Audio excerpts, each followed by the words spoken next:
The stars are right, and that means it's time for another episode of The Whisper in Darkness. I'm your host, the man from Lang. Thank you very much for joining me today. On this episode, we are going to take another crack at playing Lola Hayes through The Last King. As some of you may be aware, I posted a Lola Hayes video yesterday. Unfortunately, there was a significant error in that video, and I decided it would be best to remove it and replace it with a much cleaner playthrough, hopefully. I am my own worst critic, and I hate errors, so let's hope this one is a little bit cleaner. Thanks to the viewer who pointed out the mistake, and I was able to remove the video before it got too much play. So we're going to try again today. It is another cold and snowy day here on the plateau. I think it's minus 28 degrees Celsius outside, so it's a great time to play some Arkham Horror LCG. We are playing Lola Hayes through The Last King. Here is the deck that we are using. Now, as I mentioned in the previous video, I'm not overly happy with this deck simply because I think the one I built for the streaming that I did on hard mode is much better, and even that one could use some tweaking. However, we are going to learn from our mistakes and try to fix this deck as we go through the campaign. I earned 2 experience points during Curtain Call, so I used one of those experience points to purchase a copy of Adaptable, which I then used to replace one of the Fire Axes and 1 copy of Preposterous Sketches with 2 copies of the Rogue event Elusive, which I found to be extremely useful during the Path to Carcosa cycle. Here is a summary of the campaign so far. We did suffer 1 mental trauma, unfortunately, during the Curtain Call. We earned 2 XP. The Stranger is on to us, so I have added the Man in the Pallid Mask weakness to my deck, and we have 1 tally mark under Chasing the Stranger. We are set up and ready to go over on Octagon.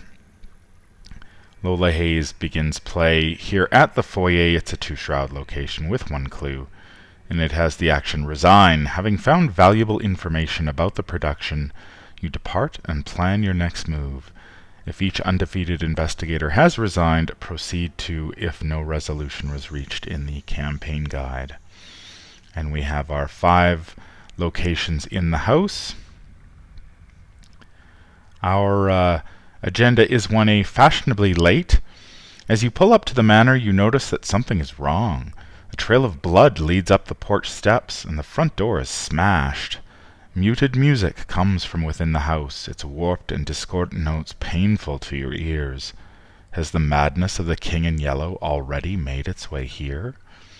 And it has a doom threshold of 3. And our act is 1A, Discovering the Truth. This isn't a party, it's a madhouse.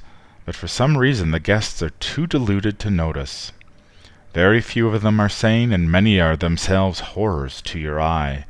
Perhaps you can talk to them to learn more about the King in Yellow. And it has the forced effect. When an investigator is eliminated by defeat or resignation, place each of that investigator's clues on this act instead of placing them at his or her location. And our objective is to find as many clues as we can and then get out of this awful place. We are playing The Last King on standard difficulty. The skulls are reveal another token, and if you fail, you place 1 doom on a lunatic enemy in play. There are 3 of those in the bag. We also added 2 cultist tokens to the bag. In Curtain Call, they are -2s, and if you fail, you place 1 of your clues on your location, and that is particularly painful because gathering clues is how we earn experience in this scenario once we resign. There are no tablets or elder things in the bag, so we don't have to worry about those. Lola's here. She has her copy of Adaptable, which is the permanent. That shouldn't affect gameplay. I've got my color swatches to track Lola's role. We have to put out our party guests, and so I'm going to just start with the dining room and go around. So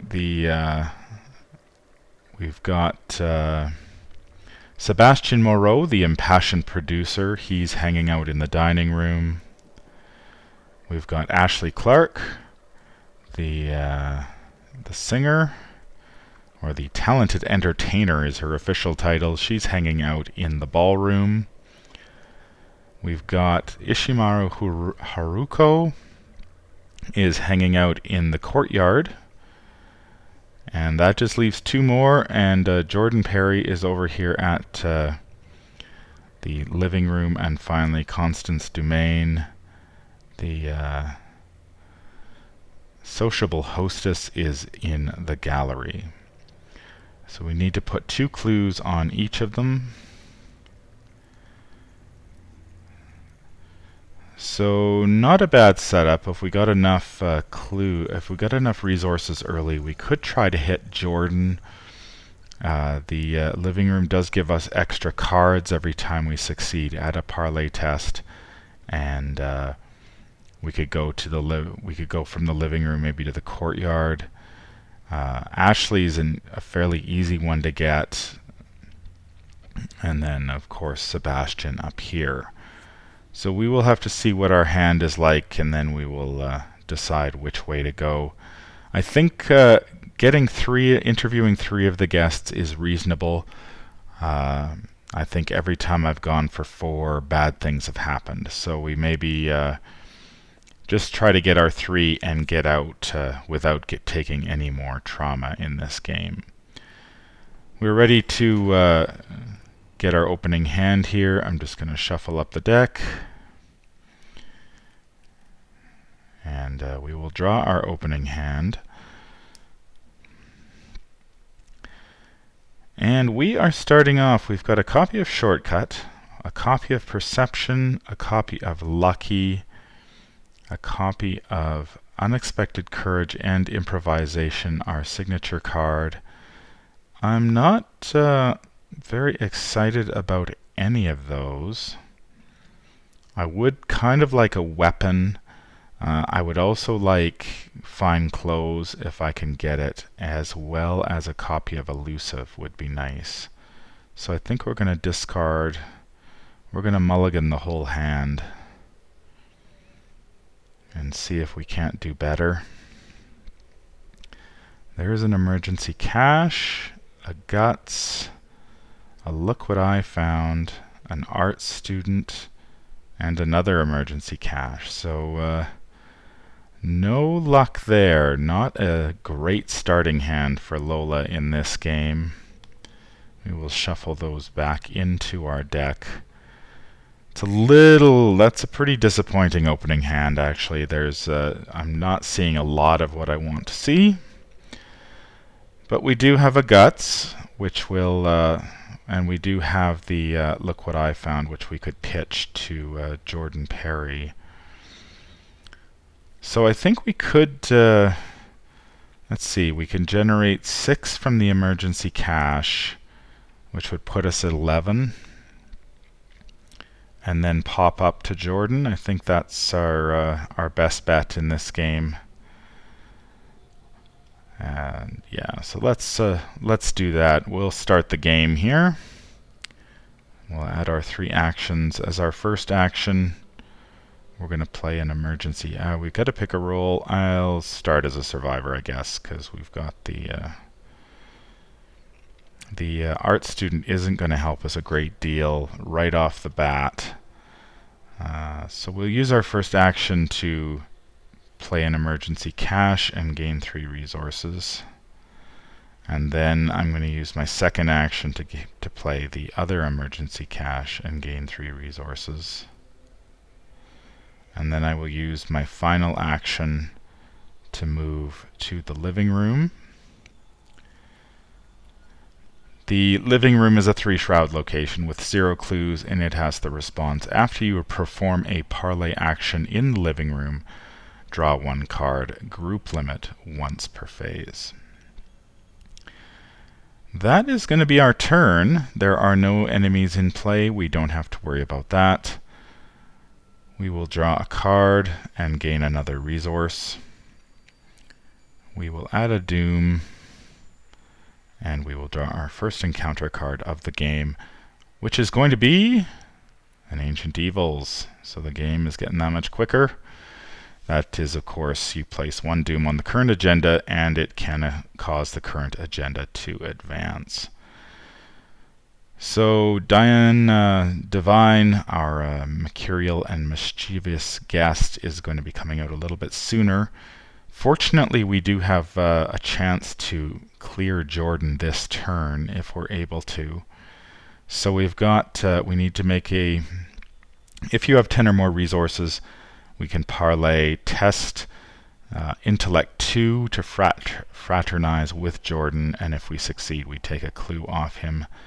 I am going to pitch, I'm going to play this, pitch this copy of Look What I Found to go 5 versus 2.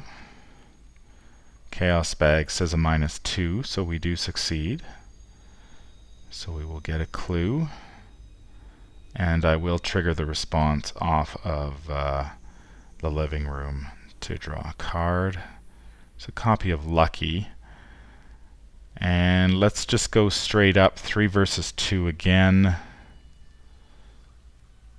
That's a skull, so we need to look at the top token here to see what it says. Top token is a -4, so that is a failure. And we'd have to place a Doom on a lunatic enemy. There are no lunatics, fortunately. So we will try it one more time. 3 versus 2. And the Chaos Bag says -1, so we are successful. So we successfully clear Jordan. We can flip him over. And he's indifferent to our questions at first, but becomes more talkative as we express an interest in his investments. And of course, he is the man who is paying the bills for this production of The King in Yellow. So we remember that we have interviewed Jordan, and we flip him back to his bystander side. So a good start. We've got one down already. We've got a pile of resources on our card. Now the question is whether we can get a couple more. So we will draw a card. There's an Overpower. Gain another resource and add a Doom. Of course, that is going to flip us to the final guest. If it isn't our final guest, the doorman announces. Miss Divine, your presence here has been long awaited. The woman wears a devilish dress and a similar grin. You swear you've seen the symbol on her amulet before. Well now, the real party can begin, she declares. Then heads off to mingle with the other party-goers. So we have to find the bystander asset with the fewest clues on it and spawn the set-aside Diane Divine enemy at that location. That will, of course, be Jordan. And we also have to shuffle the encounter discard pile into the encounter deck. So we will do that now. Alright, so that will be that. We will put our next agenda into play. It is the terrifying truth, Agenda 2A. More and more this place continues to fall into madness, transforming before your very eyes. When this agenda would advance by reaching its doom threshold, instead remove all doom in play and randomly resolve one of the sickening reality cards underneath the scenario reference card. If there are no cards underneath the scenario reference card, advance to Agenda 2B instead. And of course it has a doom threshold of 3. So we have 5 cards in our hand. We do not have the 6 that we require to interview Ishimaru. So I'm wondering if we wouldn't be better skipping over to Ashley and trying to get her. That's going to take us 2 actions to get back there. And then we can maybe play our art student. Or we can go up to Constance, but she's a little bit tougher, and we don't really have the cards for her. So we're gonna flip over to the ballroom with our 2 actions. And the ballroom is a 4-shroud location with 0 clues, and it has the response: after you perform a parlay action in the ballroom, you gain 2 resources, group limit once per phase. And I think I'm going to use my final action to play my art student. Whoops. Give us a little bit more protection. Hopefully we can draw a decent card this turn. We are going to be visited by Diane at... no, we're not, actually. I think we're going to be okay, because Diane can go to any of these other guests. We'll investigate Ashley, then she can pop back to Jordan, and she is not going to bother us this game. No enemies in play, so that's fine. There are no clues that we could have discovered, so we will just draw a card. There is our signature weakness. Crisis of identity. We discard all cards we control of the current role, which is... oh, I needed to go back here. Yeah, so we have to discard our art student, unfortunately. And discard that. There's another art student. So we're staying as a seeker. Bad play on my part there. I should have been smarter and swapped out of that ahead of time. We will gain a resource and add a doom and draw an encounter card, which is Ooze and Filth, the hazard. You put it into play next to the agenda deck, and Diane has to move as well here, and each location gets +1 shroud until the end of the round. Okay, so we're going to take the double action just to grab a clue off Ashley. I guess we'll trigger the response to gain a couple resources. Why not? We've only got 12. And now the question is, do we stay with Ashley, or maybe do we head up to Sebastian and try to hit him up next turn? Because if we hit him up, we might be able to come back to Ashley the following turn. I think I'm going to try that. I'm going to move up to Sebastian here in the dining room. Dining room is a 2-shroud location with 0 clues, and it has the action heal 1 horror, then reveal a random token from the chaos bag. If it's a skull or tentacle symbol is revealed, take 1 horror and place 1 doom on the dining room. I'm going to switch my role back to Survivor, just in case I want to play that lucky next turn.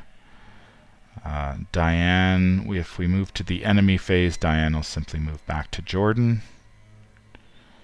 We will draw a card.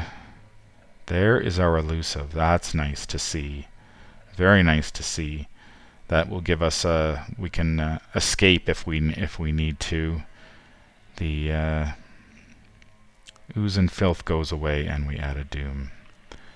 And we are ready for our next encounter card, which is another Ooze and Filth. Okay, so that's fair. No real change there. And we're not investigating, so it's not really affecting the shroud locations. Let's try to get Sebastian this turn. He is a Parlay Test 3 to get information about the production from him. It's willpower. I have a copy of Guts. I'm going to pitch that to the test. And so I'm a 5 versus 3. So let's see how we do there. Chaos Bag says Elder Sign. Nice. Very nice. So that is a success, and we can switch our role. I'm content to stay as a survivor because I have that lucky in my hand. We will draw a card for the Guts. There's our Dark Horse. That's not going to be very helpful this game if we've got 15 resources on us. So we will gain a clue from Sebastian. Now, I suspect we're only going to be able to get 3 here because Terrifying Truth is going to trigger next turn, and one of these guests is going to become a monster on us, and I'm hoping it's not Ashley, because we do have a chance to pick her up next turn, and then we can probably resign. So I'm going to pitch my Unexpected Courage to give us another 5 versus 3 test. For willpower, Chaos Bag says Cultist. That's a -2. So we are successful again. And we gain another clue. Very nice. Alright, and we get to flip over Sebastian.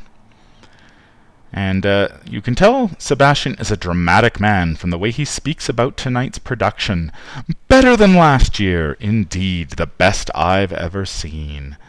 And he talks about how many shows they've done in Paris, and it's not the first time this play has been performed in Arkham. So we have interviewed Sebastian.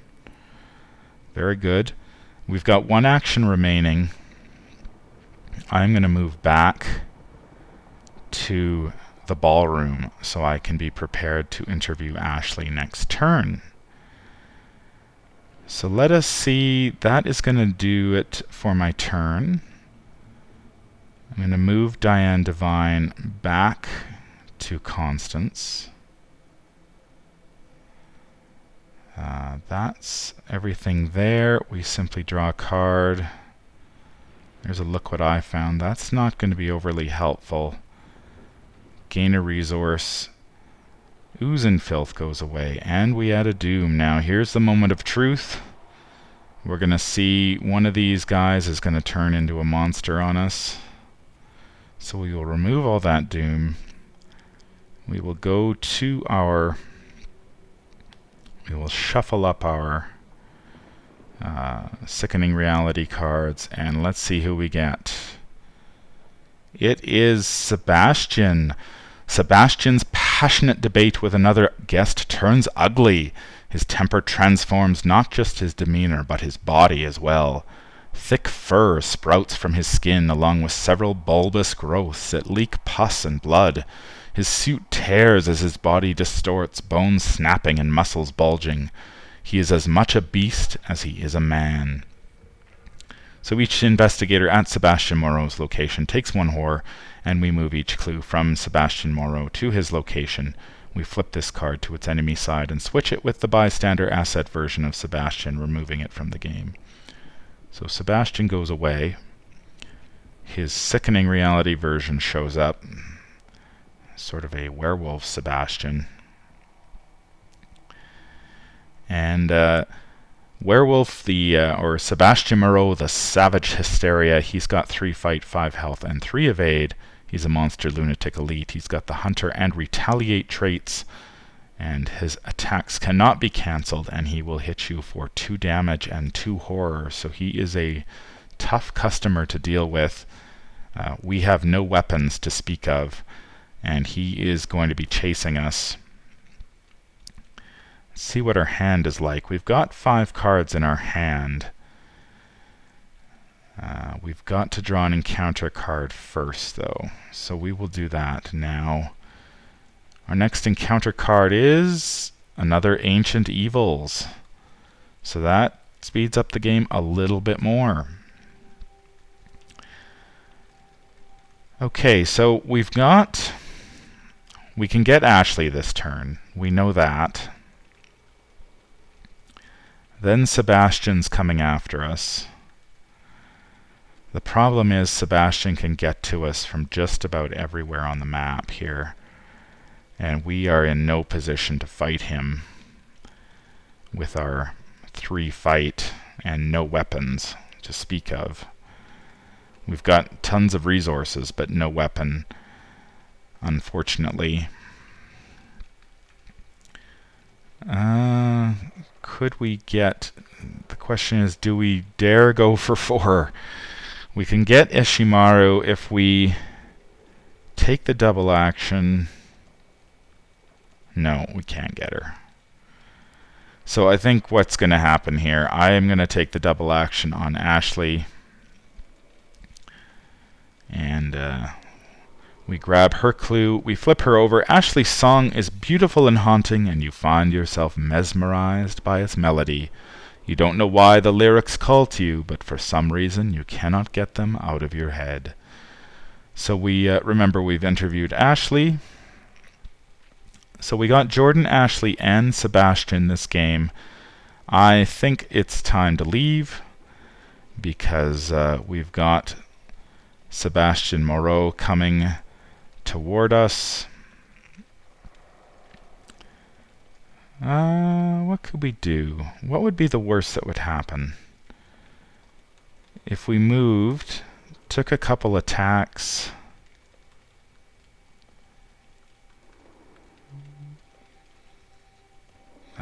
No, I'm not going to risk it. I'll change to a rogue. I'm just going to move back, and we will take the resign action in the foyer. Having found all the valuable information we can get, and we gain 3 experience points for this playthrough. That is the last king for Lola Hayes. A straightforward one. We're not taking any risks. I'm quite happy to take the 3 XP and run in this case. It's unfortunate we got a couple of ancient evils. We drew 2 of those, which really put us speeded up the game a little bit. We might have, if we hadn't have drawn those, we might have had a chance of getting Ishimaru as well. But unfortunately, there are a lot of enemies in this encounter deck, and I am not interested in. I'm not in a position to fight anything at the moment. So we will simply play the evasive and get the hell out of there. Now we will have Lunacy's reward, and these are Lola's friends after all. She is an actress and was in the production, so she knows all these people. And I think she would be concerned enough about their welfare to go back inside to check on them. So we will resolve that. I believe that's Lunacy's reward 1. We go back inside, and we will carry on with our campaign with Lola in the next scenario, Echoes of the Past. So that is going to do it for me today. If you enjoyed this playthrough, I'd appreciate it if you could leave me a thumbs up. It helps out the channel a great deal. If you notice that I made any mistakes or you just want to chat about this great game, please leave a comment down below. If you haven't subscribed already, make sure you hit that subscribe button to be notified of when I release future content. We've got a Safina Rousseau playthrough also going on. And I think I might be starting a multiplayer one at some point down the road, so stay tuned for that. If you need to contact me, I can be reached at manfromlaying@gmail.com. I'm also on Twitter at manfromlaying.